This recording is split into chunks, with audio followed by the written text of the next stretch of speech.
in a quiet little village, lived a hard-working laborer. Every day, he earned his living by digging up soil from the ground, loading it onto his donkey, and selling it in the market. This was his simple routine. One day, while digging, he uncovered a bright and shiny stone buried in the earth. Though it sparkled beautifully, the laborer had no idea of its true worth.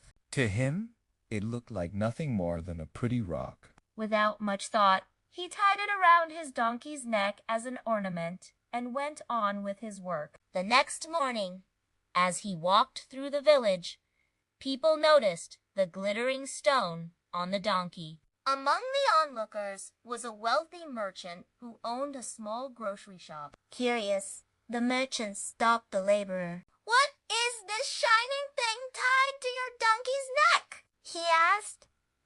The laborer smiled and replied, "Oh, I dug it out of the ground yesterday. It looked unusual, so I tied it there." The merchant admired the stone and thought it would make a nice decoration for his shop. "Will you sell it to me?"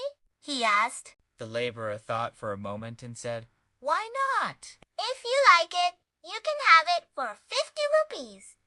The merchant agreed at once, paid the 50 rupees, and took the stone. He tied it to the weighing scale in his shop where all his customers could see it.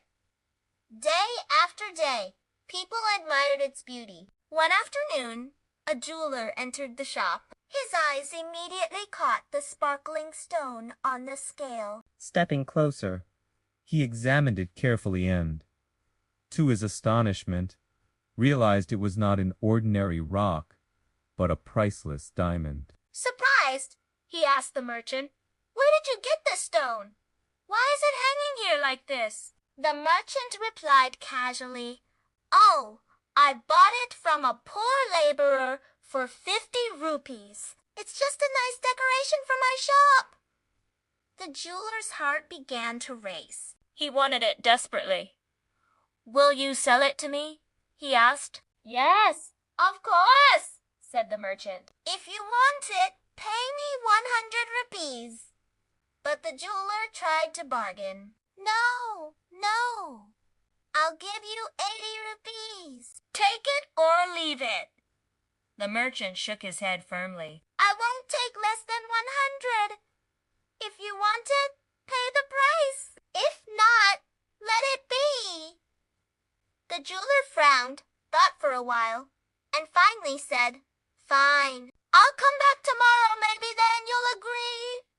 He left, planning to negotiate again. That same evening, another jeweler happened to stop by the village after his car broke down. While waiting for help, he entered the grocery shop. His eyes instantly noticed the diamond on the weighing scale. Examining it closely, he gasped in amazement. Without hesitation, he asked, "Will you sell this stone?" The merchant replied calmly, "Yes, the price is 100 rupees." The jeweler immediately handed over the money and left with the diamond. The following morning, the first jeweler returned. Looking around, he realized the stone was gone. Shocked, He asked, "Where is that stone? Did you sell it?" "Yes," said the merchant. "Yesterday evening, another man came and bought it for 100 rupees. The jeweler slapped his forehead and shouted angrily, "You fool! That wasn't just a shiny stone, it was a priceless diamond worth a fortune, and you sold it for only 100 rupees. But the merchant simply laughed and replied, "Listen to yourself. You knew it was priceless, yet you quibbled over 20 rupees. Because of that, you lost your chance. So tell me,